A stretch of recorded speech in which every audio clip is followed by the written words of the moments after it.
Voltamos. Grande Ulisses. É um dos próximos a conversar com a gente aqui.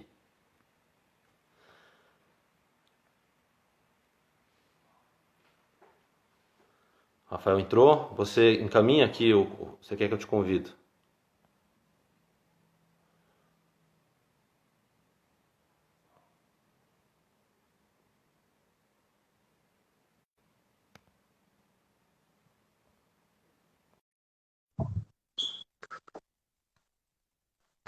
Mandei o convite, agora falta ele entrar. Tá entrando. Aí. Muito Aê. bom, muito bom, muito bom. Voltamos. Vamos esperar Deixa eu antes o da gente pessoal começar chegar. rapidamente. Vamos esperar o pessoal chegar e tal. Dá uns Isso, 2 deixa eu minutinhos fazer aí. uns cumprimentos aqui. O meu pai entrou, meu pai Orlando Taveira, que é desembargador aqui na 15ª, colega, um exemplo enfim, de pai, de magistrado. Vamos ver se as minhas tias que também acompanham, né? Tias Corujas, minha mãe também que acompanha, que também é da área.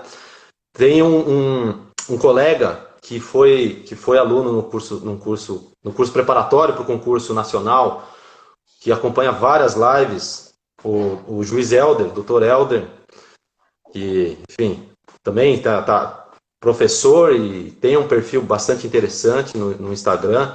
Todos que nos acompanham, vamos aguardar, o pessoal está entrando aqui. Eu quero mandar um abraço, Vai lá. um abraço especial a todos que estão aí, a todos que sempre acompanham. Mas eu vi que ela estava na live anterior e eu confesso que eu pensei assim, acho que ela só está de passagem, né? Mas aí ela entrou aqui agora de novo e aí eu falei, poxa, que legal. Ela tá aí, ó, ela tá acompanhando. A Yaya Frei, que tá aí, eu conheci ela na Rússia. Quando eu visitei a Rússia, ela viajou bastante com a gente, integrou lá nosso grupo, foi muito legal. Ela ficou meio que de guia, assim, ajudando a gente. Ela fala russo, ela morava na Alemanha e fazia mestrado na Rússia, mas é brasileira, filha de uma baiana com um alemão, e a gente vai conhecer na Rússia. E achei bacana ela interessada no tema, assim, ela está sempre antenada com as questões do Brasil. Nem sei em que lugar do mundo ela está hoje, acho que ela deve estar de volta na Alemanha, mas deixa um abraço para ela, é legal ela estar acompanhando a gente. Vamos lá. Vamos lá. Então, vamos Aí, falar um pouquinho um de dano. abraço para ti, viu? Você quer falar primeiro de dano ou você quer falar sobre as... Vamos falar de Eu dano quero primeiro? falar primeiro de dano. Eu quero falar primeiro de dano, porque se não tem dano, não tem que se falar em responsabilidade civil. Na verdade, eu gosto de analisar até a existência, não a dimensão do dano, mas a existência ou não do dano, ou a existência do dano indenizável, eu analiso antes do nexo, inclusive. Né? No raciocínio lógico, ali na sentença da análise da responsabilidade civil, eu analiso em primeiro, existe ou não um dano indenizável? Porque se não tem dano indenizável, o cara vai lá e pede indenizações porque, sei lá, porque torceu o pé, né? Torceu o pé na escada. Tem nexo causal? Tem, né? Enfim, teve algum dano? Não, ele foi lá, ele foi na enfermaria, aí falou, toma um Tilenol e nem precisa ir para casa, ou vai para casa, enfim, fica lá, volta a trabalhar no dia seguinte, não teve nenhum dano. Isso aí gera algum dano? Dano indenizado? Não, é mero aborrecimento, né? Então eu gosto de analisar. É interessante você trazer essa questão para a gente poder analisar. Então vamos lá, e é interessante, porque o Covid pode ser que não. Primeiro, né? Pode ser que não tenha nenhum sintoma, né? Não tenha nenhum dano. Ou tenha um sintoma bem, enfim.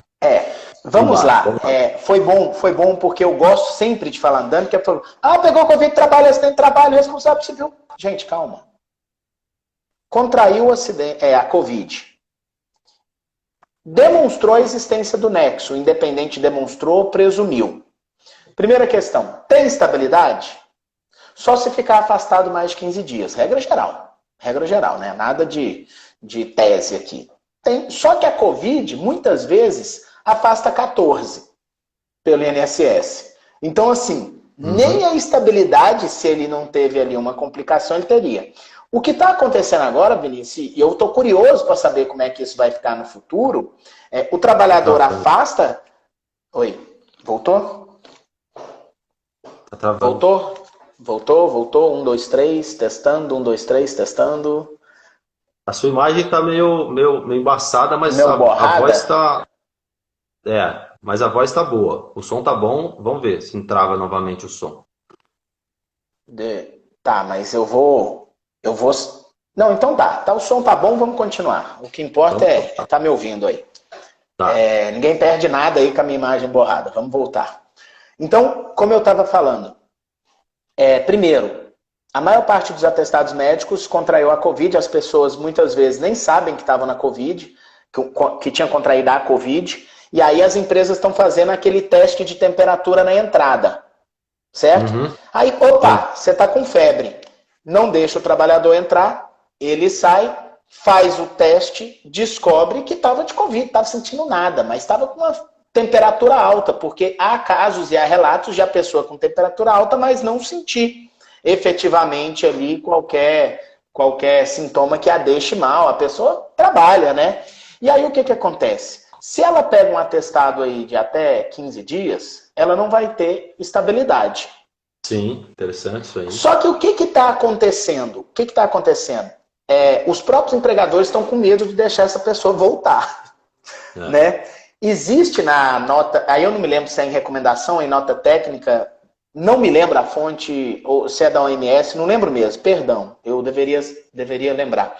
Que você precisa do duplo negativo para a pessoa voltar a trabalhar. Você precisa testar 2 vezes, deu um duplo negativo, ela pode voltar ao trabalho. E aí a questão ela fica lá 14 dias afastada. Você pede para fazer exame. Aí ela ficou, sei lá, 17, 18 dias sem trabalhar. Só que de atestado médico, ela estava 14. Os outros 2, 3, 4, 5 dias, a empresa afastou por precaução, para ela poder fazer um duplo teste e ter um eventual duplo negativo. A primeira grande questão aí tem estabilidade? Cara, é incrível essa pergunta. Hein? Pois é incrível. Pelo decreto, né, e pela lei, se eu não me engano, os tempos se somam, seriam decorrente do mesmo fato, né, da mesma doença. É uma discussão que vai dar o que falar. Né? Mas ele não está afastado. Mas ele não está afastado. Pelo atestado médico, em tese, ele poderia voltar. Nós vamos ter que interpretar, isso vai dar um trabalhão. Nós vamos ter que interpretar se esse tempo de afastamento para fazer um duplo negativo se soma ao tempo de afastamento de atestado. Sim. Enfim, nós não temos essa resposta hoje e nós precisamos que a medicina avance. Mas me parece, assim, numa regra geral, trabalhando com o que a gente tem até hoje, esse trabalhador vai ter estabilidade. Eu diria que sim, hoje, numa regra geral. Né? Mas tá cedo ainda para formar convicção nesse sentido. Não, mas isso aí vai gerar muita discussão. Isso vai gerar muita discussão, porque como você falou, a recomendação médica, estritamente dizendo, ela é de 14 dias, né? Mas aí às vezes ele teve alta, volta ao trabalho, mas o empregador fala assim, viu, fica em casa mais X dias aí até aguardar o retorno e tal. Né? Aí o empregador teria que arcar com isso, né? Se ele entende que não é um afastamento, ele teria que arcar, né? Seria uma nova hipótese, interrupção, e aí ele teria que pagar. Mas vai dar muito o que falar. É uma questão bastante controvertida e é polêmica mesmo. E isso gera impactos significativos para um lado e para outro, né? E danos. Mas vamos aí no dano. Aí vamos no dano. Da responsabilidade pessoa civil. Assintomática. Gente, um assintomático ou alguém com sintomas equiparados a sintomas de gripe, e aí, gente. Tá travando. Eu vou mudar de conexão aqui. Vou sair do Wi-Fi e vou para o 3G. Vamos ver aqui. Vai lá.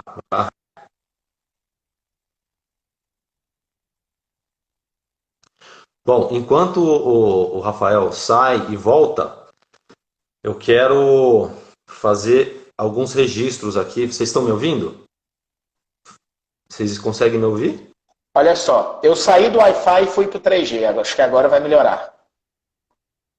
3G? Se for 3G é ruim. 3 não, 4, 5, 6, 2. Eu fui pro G. Eu fui pro G do celular. Mas melhorou? Vamos lá. Não, a imagem não, mas o som parece que sim. Vamos lá. Então vamos. Então assim, é sintoma de gripe, é sintoma normal de gripe, como se fosse uma outra gripe. Não vamos usar o termo que ficou cunhado politicamente de gripezinha, não se trata disso, não estou falando disso. Tá certo? Estou falando de sintomas de gripe, uma gripe normal. Ah, estou em casa, estou de nariz cheio, estou tossindo, não sei o quê. Eu entendo que não há dano. Tá certo? Rafael, mas pode haver dano até assintomático de quem contraiu a Covid? Pode haver dano. Como, Vinícius? Pode ter um dano psicológico. A pessoa surta. Putz, contrair a Covid. Aí ela liga a televisão. Se ela contraiu a Covid, está assintomática e assistiu a televisão, ela vai ficar paranoica.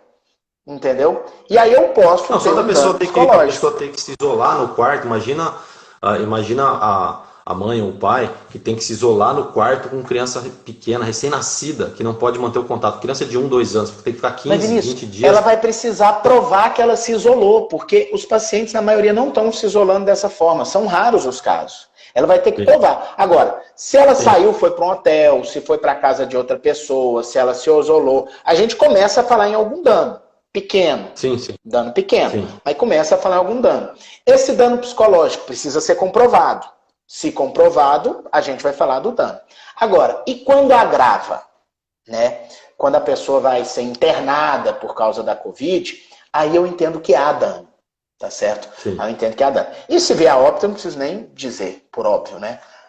Mas não chegando ao extremo, porque o extremo é óbvio, só o fato dela se internar, eu já acho que existe um dano ali em decorrência dela ter contraído a Covid. Então, eu poderia dizer que se agravou a ponto dela se internar, dano há.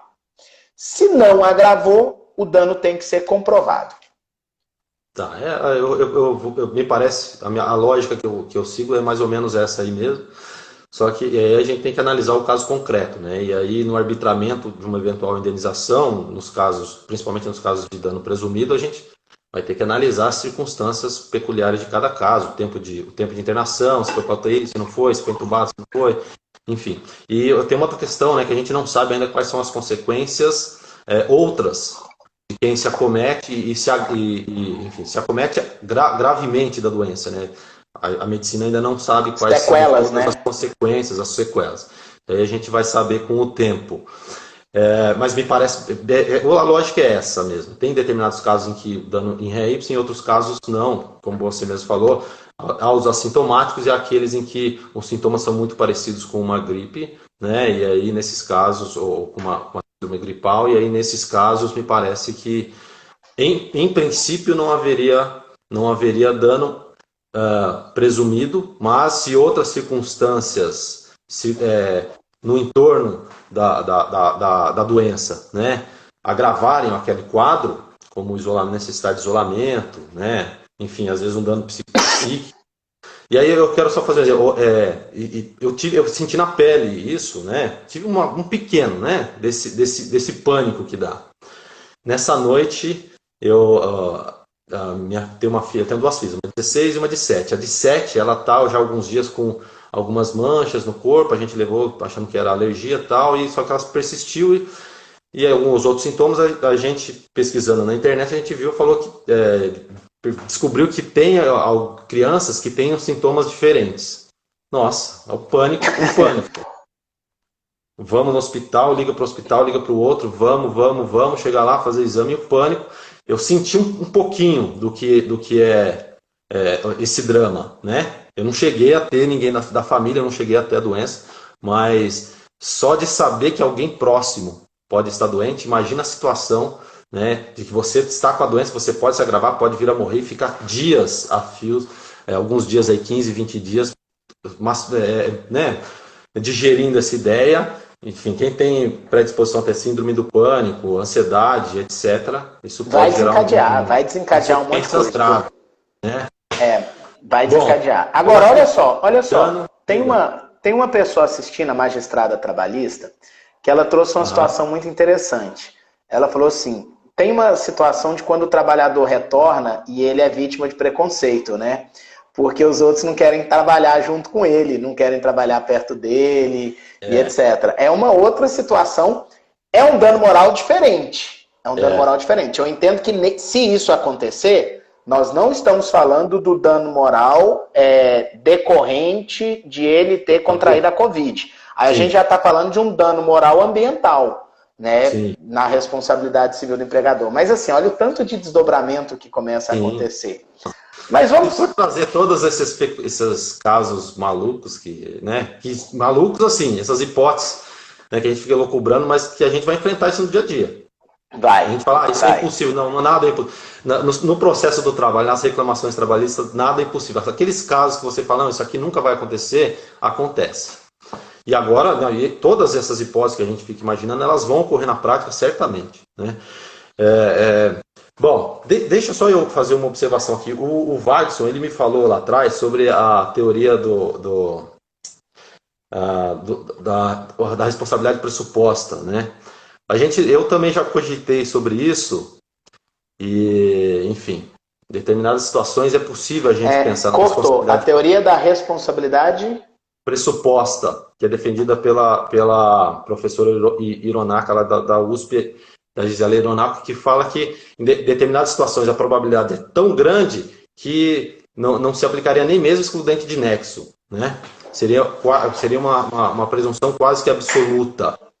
Enfim, eu tenho pensado sobre isso, se seria possível aplicar essa teoria em determinadas situações excepcionalíssimas. A gente não vai falar sobre isso hoje, eu vou conversar sobre isso numa live que eu vou ter lá no dia 17 com o Rodolfo Pamplona. Eu vou levantar essa live para ele, que, enfim, e aí ele vou ver se ele consegue me trazer subsídios, porque na literatura a gente só encontra o livro da Gisela, outras obras elas foi só a fazem tese. Foi a tese de pós-doutoramento dela, né? Sim, sim. Inclusive, a gente vai ter um evento com ela aqui. Ela é incrível, ela é fantástica, mas eu tenho muita dificuldade aí em pensar nessa tese para o direito do trabalho, viu? Tenho muita dificuldade, mas assim, a gente pode conversar sobre isso um dia. Hoje não dá tempo, não. Vamos caminhar na nossa live, senão não chega em casa, a mulher fica brava, já foi. Então vamos lá. Então a gente vai tratar agora sobre alguns exemplos práticos de como que o empregador pode, na prática, né, evitar o contágio e, num processo, afastar o nexo causal, ou a presunção, ou afastar a conclusão quanto à existência do nexo causal, e também com relação à culpa, né, quando for hipótese de culpa. O que o empregador precisa fazer para que, numa eventual reclamação trabalhista, né, não se reconheça o nexo causal ou não se reconheça a culpa quando for caso de culpa. O que ele precisa fazer? E aqui posso fazer uma brincadeira? Posso fazer uma Diga. brincadeira? Primeiro ele precisa de um bom advogado. Mas vamos lá, continua aí. Foi só para não perder a piada. Aqui, eu assisti uma live sua com o Dr. Biossegurança. Eu gostei tanto da live, mas tanto da live, que antes eu vi ao vivo. Antes de terminar, eu mandei uma mensagem para o Dr. Biossegurança, já escalando ele para uma live comigo, né? E eu mandei lá pelo Instagram e ele levou alguns dias, respondeu e a gente fez uma live dupla semana passada, como essa aqui. Foi tão boa que a gente precisou replicar e tá lá no nosso IGTV. E é muito interessante essa questão da biossegurança. E outra, essa biossegurança a gente não sabia, enfim, né? Não tinha noção. Ele deixa a gente louco na live dele. Ele deixa a gente louco. Você nunca mais quer sair de casa depois de assistir a live dele. Não sei se você já leu a resolução do CNJ, ela fala em biossegurança, ela fala que os tribunais, na regulamentação sobre o retorno que fica autorizado, eles devem regulamentar e seguir normas de biossegurança, está expresso lá. Olha, só fazer um parênteses aqui, por quê? Porque a biossegurança tem íntima relação com isso que a gente vai falar agora, né? Mais do que as normas expressas de segurança do trabalho, tem as biosseguranças, que ela vai além das NRs, me parece, principalmente hoje, né? A gente tem que trazer as regras de biossegurança da área de saúde para as demais áreas, para evitar, né? Para evitar o contágio, para evitar a disseminação e, no caso das empresas, para evitar uma indenização lá de centenas de milhares de reais ou até além de R$1 milhão lá na frente, né?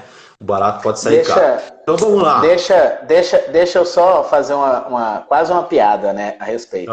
A Joelza Nunes, advogada, perguntou assim: os senhores consideram frigorífico atividade de risco para Covid? Sem pensar, eu respondo não. Tá certo? Mas é porque eu represento 2, né? Frigoríficos grandes. Mas depende.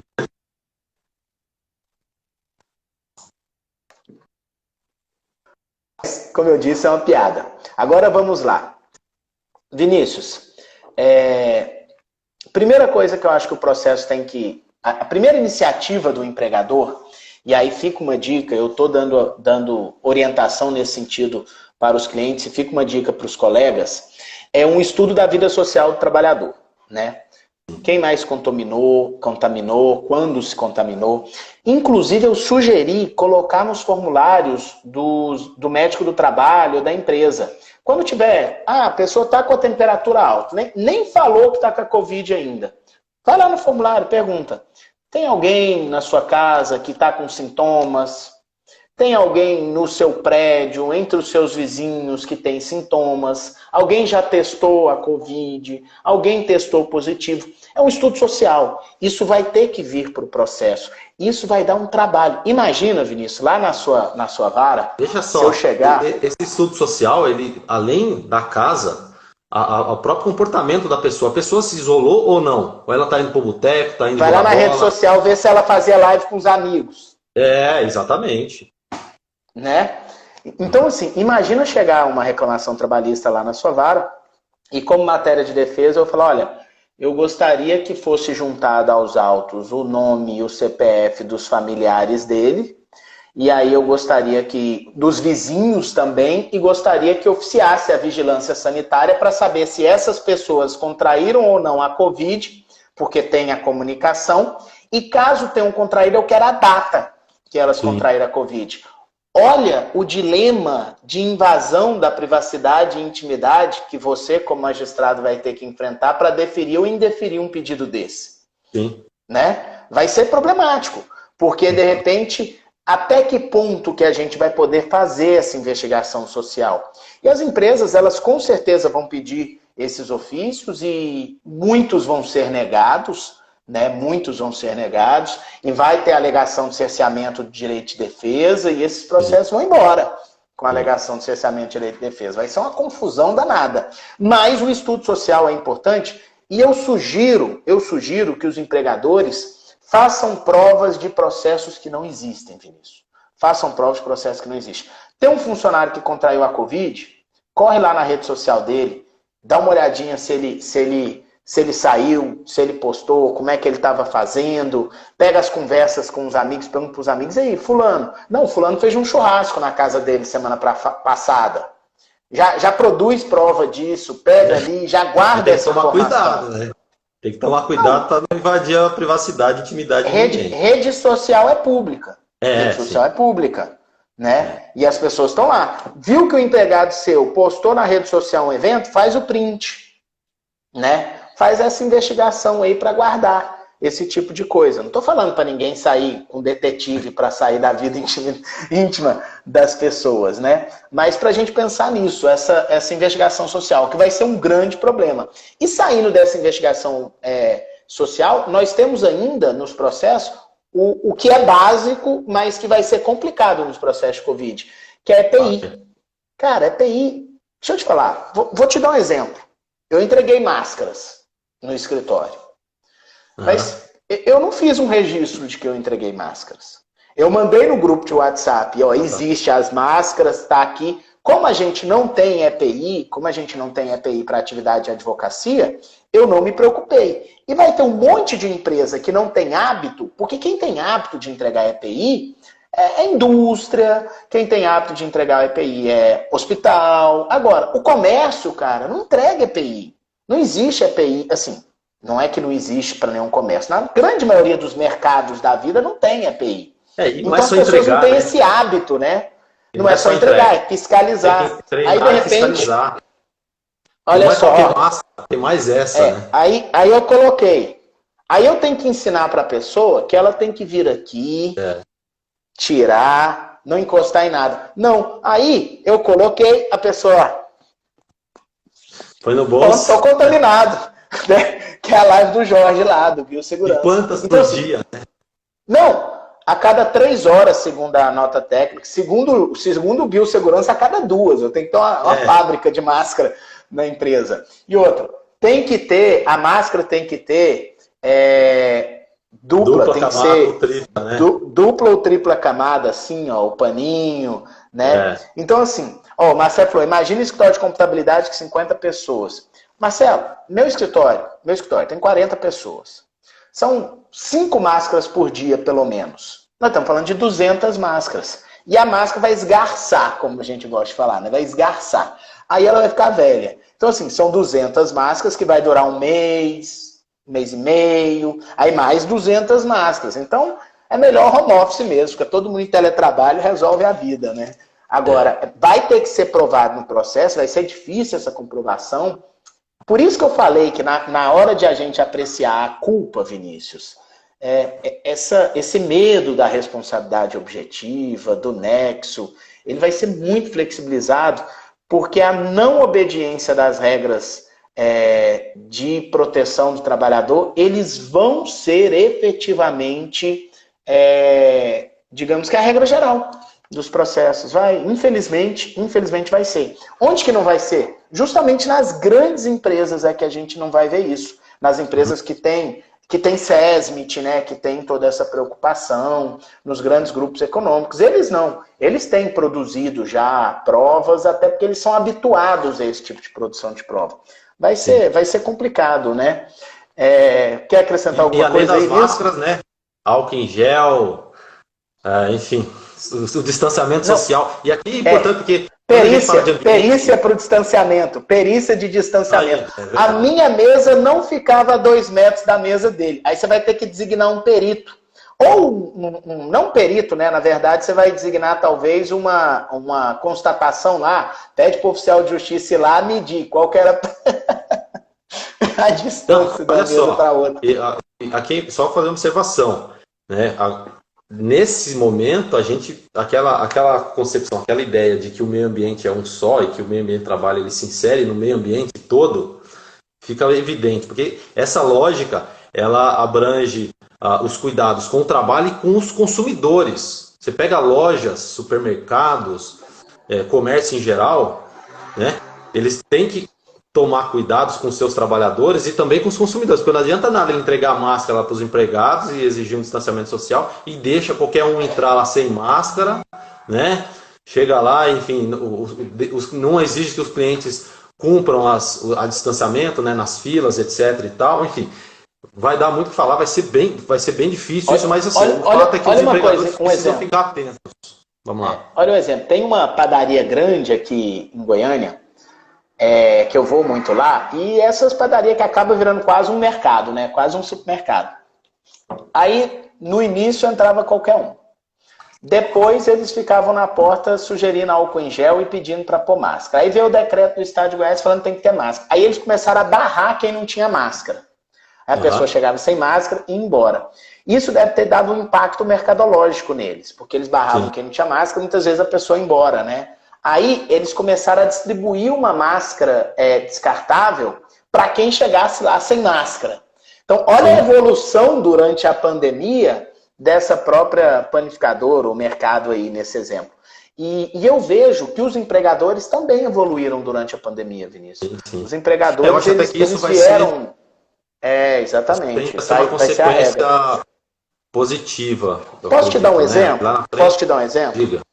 A minha esposa e a minha sogra são profissionais da área da saúde, elas são dentistas. E a minha sogra fala pra gente que ela era jovem quando surgiu o HIV, o vírus HIV. E ela fala o seguinte: Rafael, quando surgiu o HIV, dentista não usava luva. Dentista não usava luva. Cara, você fica imaginando, porque hoje a luva é uma coisa tão óbvia no dentista, você fica imaginando o seguinte... que o dentista ficava com a mão na boca do paciente. Eu literalmente. Até senti agora, eu falei, nossa, que absurdo. A mão, a unhazinha mal cortada passava ali, dentista não usava luva. Aí ela disse que quando veio HIV, veio uma paranoia no mundo da odontologia, nessa história, sangue não pode encostar e etc. E uma consequência do vírus HIV foi que os dentistas passaram a usar luvas. Olha que interessante como as coisas ficam, né? E luva, evidentemente, não é só para HIV, a gente vai falar de hepatite, vai falar de uma série de outras possibilidades de contaminação. E ela estava falando que ela acha muito que a questão da máscara como é já nos países asiáticos, ela vai meio que passar a ter um novo perfil social. Hoje no Brasil, se você estiver no aeroporto e ver alguém de máscara, você acha ela estranha. Hoje não, antes da pandemia, você acha ela estranha. Enquanto no Japão é muito comum. O que é o educado no Japão? Educado, eu não estou falando de recomendado. Cara, você está gripado, você sai de máscara.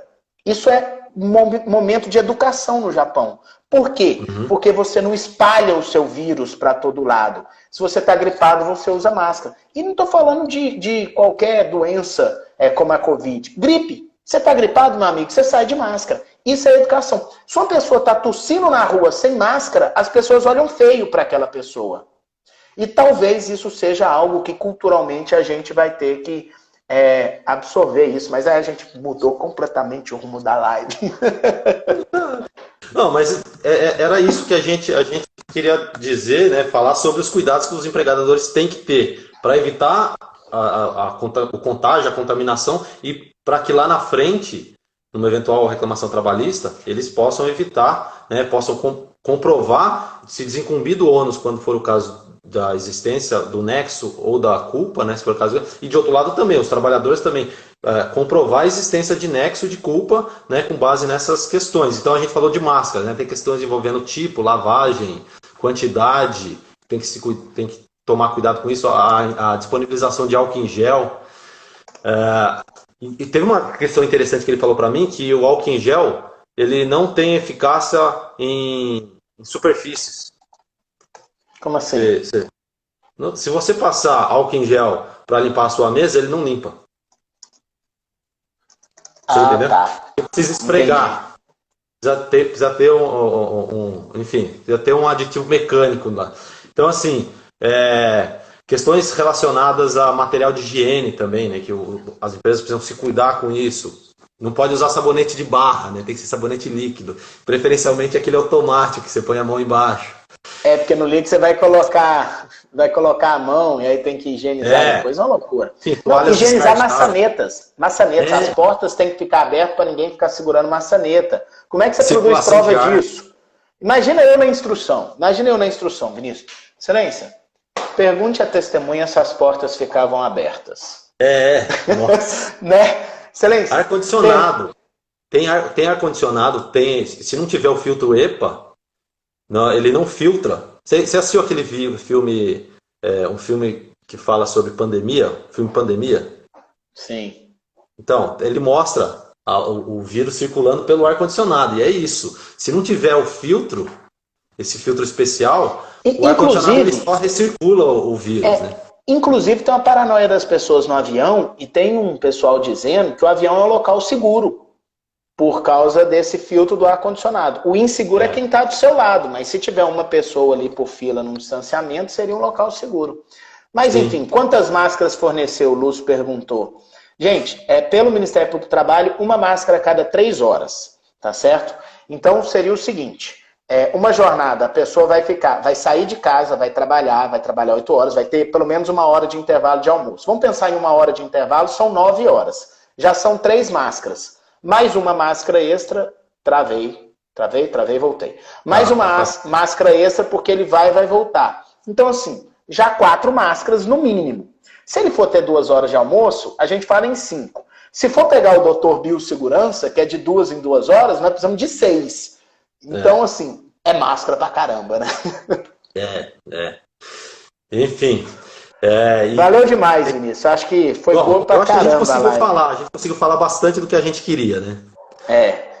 Você não em 1 hora, mas em 1 hora e meia, eu acho que a gente conseguiu navegar aí por tudo que a gente separou. Sim. Foi bacana, foi incrível, foi bem divertido mesmo. Você quer fazer mais alguma observação, alguma colocação com relação aos temas? Ou você... Eu tô super satisfeito, adorei a live. Foi ótimo te conhecer. Não, eu tô bem também. Presencialmente. E, bom, então eu quero agradecer ao Rafael Lara. Como eu já esperava, enfim, o profissional é uma pessoa espetacular, né? Cara, gente boa, como você falou, é uma pessoa com quem lá na frente eu quero ter a oportunidade de sentar e tomar uma. E agradecer a todos também que nos acompanharam nas duas lives, né? A gente teve um número significativo lá na primeira e agora na segunda também, nessa continuação. E dizer para o pessoal, convidar que continue acompanhando o nosso perfil do Hierarquia Dinâmica, que a nossa ideia é, enfim, disseminar o conhecimento, trazer pessoas que pensam diferente da gente, né? Eu e o Maurício, a gente também diverge em vários pontos, e a nossa ideia é estimular o debate, estimular a reflexão. E, enfim, eu agradeço a todos, agradeço mais uma vez ao Rafael Lara, a quem eu dou a palavra aí para a gente poder encerrar. Vou fazer uma brincadeira, vou fazer um spoiler, como o Maurício falou para você que você ia fazer do Pamplona aí, né? Que não tem nada a ver com a nossa live, só um spoiler aí. Uma pessoa me mandou a seguinte pergunta: como proceder no caso de um empregado com contrato suspenso? Aí o governo autoriza voltar a funcionar, você manda o empregado voltar a trabalhar e ele se recusa. O empregado ele pode se recusar a voltar da suspensão do contrato de trabalho? E eu disse que é spoiler porque eu vou preparar um post, vou responder essa pergunta hoje lá no meu Instagram. Se alguém ficou curioso, vai ter que ir lá ver mais tarde aí qual que é a resposta para essa pergunta. Vinícius, foi incrível, cara. Foi divertida, foi leve e ao mesmo tempo profunda. Acho que atendeu aí a expectativa toda que eu tinha, superou, foi muito legal mesmo, gostei muito. Mais pra frente vamos participar, eu tenho certeza de mais eventos, estou sempre à disposição. Bom demais. Um grande abraço para todo mundo que acompanhou, para você, pro seu pai, pra sua mãe, para suas tias. Isso é ótimo. Gente, então eu vou encerrar aqui, eu agradeço, reforço o convite, tá? E, Rafael, vou fazer um pedido. Se você puder fazer a gentileza de deixar lá no seu perfil e também nos comentários do GTV aqueles precedentes, aqueles julgados, para a gente poder... Vou deixar os números. Vou deixar... acessar, ou se quiser me encaminhar, e aí eu incluo lá nos comentários, você que sabe. Tá bom? Vamos fazer o seguinte, para não ficar com a síndrome do esquecimento, né? Para não ficar com a síndrome do esquecimento. Qual que é seu e-mail? viniciustaveira@gmail.com. Aí, todo mundo pode mandar e-mail para ele, manda spam, tudo e tal. Enviado, Vinícius. Pode colocar os números lá para a turma. Beleza.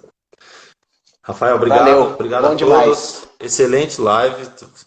Excelente. Agora eu vou comemorar. Abraço. Forte abraço. Estou encerrando aqui. Tchau, tchau.